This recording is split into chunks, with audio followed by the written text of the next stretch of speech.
vais al Museo de la Ciencia y ponéis una rueda a funcionamiento, ves la luz, le vas cambiando la velocidad de la luz y ves distintos pétalos. ¿Por qué? Porque esa velocidad de giro con la velocidad de la luz al final te da una vibración y un color. Quiere decir que esos colores que nosotros manejamos son colores armonizantes, que decimos que según la frecuencia de la luz podría armonizarse lo más sutil a lo más denso, desde el violeta hasta el rojo. Y más cosas. Pasa, por favor. Pues me tuve que meter en todo el tema del estudio de qué era el Padre Nuestro, que tampoco tenía yo demasiada información. Tuve la enorme fortuna de conocer a este hombre aquí de la izquierda, Antonio Oliver, un hombre un teatino, a este otro del centro, José Moratiel, un dominico, una persona que ha ayudado muchísimo también a cambiar cosas, a entender. Colin Bloy, que trabajó mucho, fue prácticamente el introductor de todo este tema de la sanación energética en España. Tomás Severio, una persona más desconocida, pero que fue un vidente excepcional, que ayudó a entender la evolución y sobre todo un proceso que es curioso, que podéis encontrar por ahí ya también en España, se llama biopsicoenergética, que habla de la gestación energética, de cómo se produce la gestación, cómo se produce el embarazo y de qué manera se produce el nacimiento, hablando del aspecto energético. Y Antonio Blay, que para mí fue el gran maestro que tuve en España. Es decir, pues trabajar con Antonio Blay pues, hasta el año 87, 88 que murió, para mí fue un desafío constante de ir más allá de los límites de esas creencias que todos tenemos, ¿no? Y por ahí buscar muchas cosas, porque hay muchas cosas del cristianismo esotérico hoy en día, mucha información. O sea que de verdad que podemos tener acceso a la información disponible para todo el que quiere investigar. Pasa, por favor. Pues otra de las cosas a continuación fue, bueno, ¿cuál es mi modelo del ser humano? Porque claro, si yo considero que el ser humano es únicamente una realidad psicosomática, energética, es distinto que si le agrego la parte espiritual, es distinto que si le quito la parte energética. Pasa. Hoy en día, y gracias a la física cuántica, podemos hacer esta metáfora.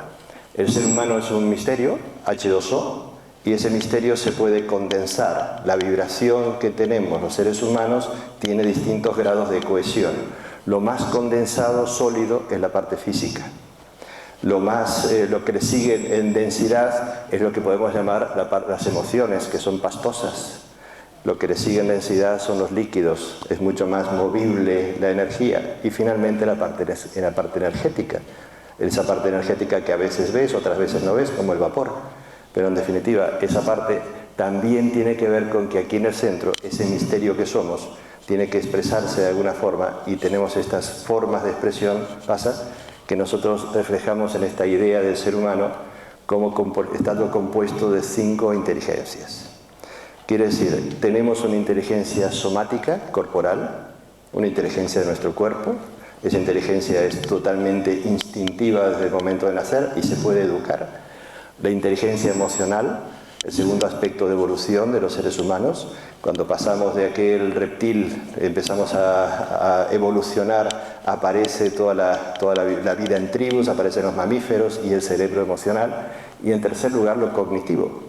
Lo cognitivo, el lenguaje, que es lo que utilizamos más a menudo sin necesidad de pensar de que esto es la panacea ni lo mejor de lo mejor, pero nos hemos centrado muchísimo en esa parte. Hoy en día sabemos que tenemos un campo energético y que también esto se llama inteligencia de campo. Ya hay información por todo el mundo de que realmente tenemos una capacidad de percibir, entender y de impactar inclusive sobre los demás. Y todo eso conducido por una sabiduría esencial, por una sabiduría espiritual, como queráis llamarle. Es decir, nosotros organizamos nuestra experiencia utilizando esta toma de conciencia de lo que somos, de todos nuestros mecanismos, y desde el centro podemos expandirlo. Es decir, podemos hacer que en nuestro cuerpo se produzcan fenómenos de salud, de enfermedad, podemos hacer que nuestras emociones se facilite la cura de enfermedades también, por el tema de que toda enfermedad tiene un componente emocional, y que nuestra cabeza sea capaz de concentrarnos, que es una de las dificultades mayores que tenemos.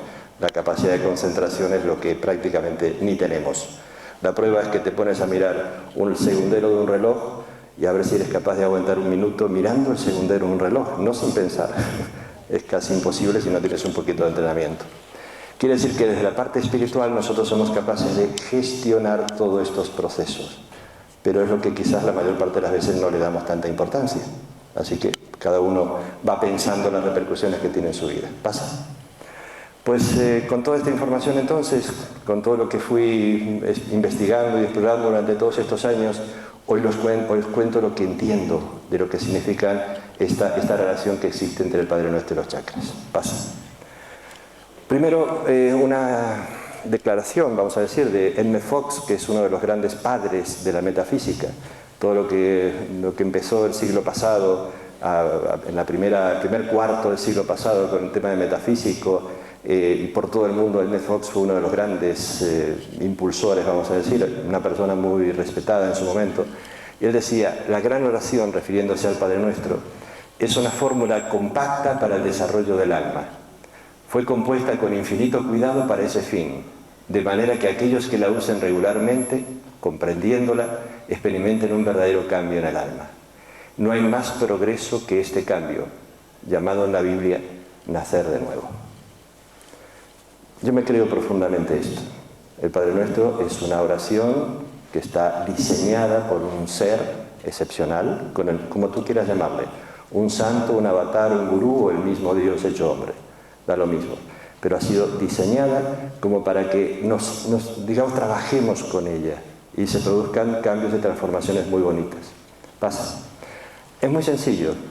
Las 7 frases se organizan en sentido descendente. El Padre Nuestro que estás en los cielos, ahí arriba, iremos viendo cada una de las frases ahora.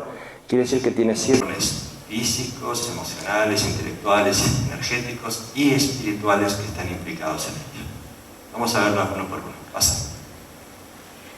El primer chakra, en la parte superior de la cabeza, que le damos este color violeta, es el Padre, aunque no lo reconozcamos porque nuestra atención está hacia afuera. Si yo me pongo en silencio y a meditar y empiezo a decir Padre, me empiezan a salir muchas emociones, muchas historias. Puede ser que mi padre haya sido un padre violento y aquello está dentro mío.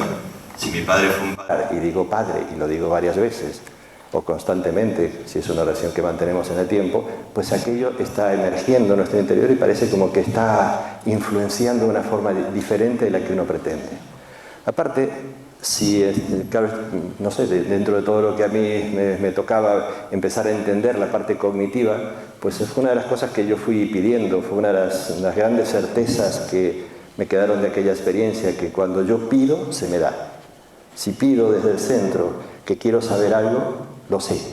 No sé cuándo, pero sé que se pone en marcha la búsqueda y al cabo de una semana, un mes o un año, yo termino con la información que necesito. Y entonces con esto del significado de la frase, esto de pedir, oye, que yo no, esto de las traducciones, los problemas de las traducciones, quiero ver si me puedo enterar de alguien que tenga la información un poquito más original y me ayude a entender qué significa todo esto. Y apareció una persona que sabía hebreo antiguo, arameo, y entonces me ayudó mucho a pensar, sobre todo a pensar, no es que me contara cosas. Y creo que todos lo sabemos, Jesús utiliza una palabra que es Abba, en vez de decir padre, que en hebreo normal, en el hebreo tradicional es Abinu, él usa Abba. Abba es papito, padre querido. Quiere decir que ya de antemano la primera palabra es una palabra donde no tiene todas las connotaciones negativas que podemos tener todos nosotros. Yo en mi caso, pues yo tuve que trabajar toda esta historia de mi padre, porque yo tuve un padre violento, pues fue lo que me tocó.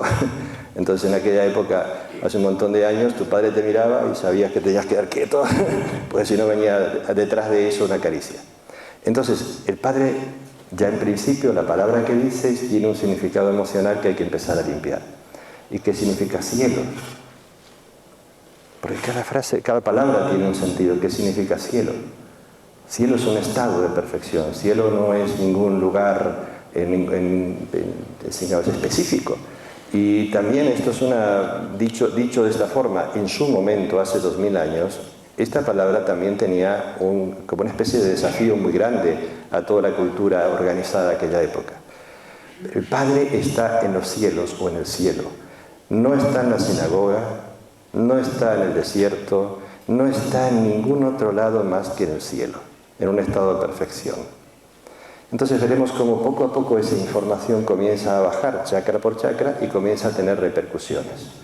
Entonces, primera frase, cuando tú te pones en la parte del coronario, que tiene desde el punto de vista energético, desde el punto de vista de la conciencia de los chakras, una información de conexión con las energías más sutiles. Supuestamente sobre nuestra cabeza, un poco flotando por ahí arriba en el aire, unos 40 centímetros, medio metro, hay un punto de luz muy brillante que representaría al yo superior, a la esencia, al alma, como quieras llamarle. Entonces, este chakra es el que conecta con esa energía. Si nuestra idea es de una idea espiritual, pues es indudable que tenemos ahí una conexión con los planos más sutiles de nuestra vida. Entonces, Padre nuestro que estás en el cielo, está invocando a esta energía de conciencia que nosotros podemos expresar en cualquier lugar, vayamos donde vayamos. Yo siempre recomiendo para hacer este trabajo, es muy sencillo, de verdad, yo lo cuento, hacemos trabajo nosotros sobre este tema, pero es facilísimo.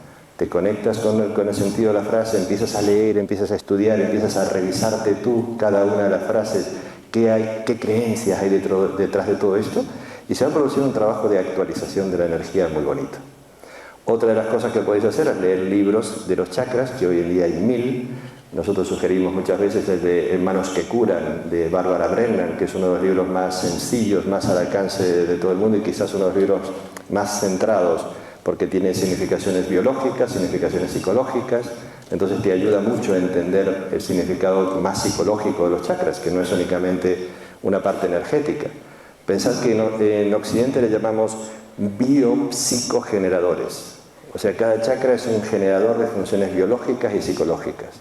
Y cuando tu psicología, tus emociones, tus pensamientos alteran a la glándula, pues indudablemente la glándula genera un tipo de información distinta que permite o facilita o dificulta la conexión contigo mismo.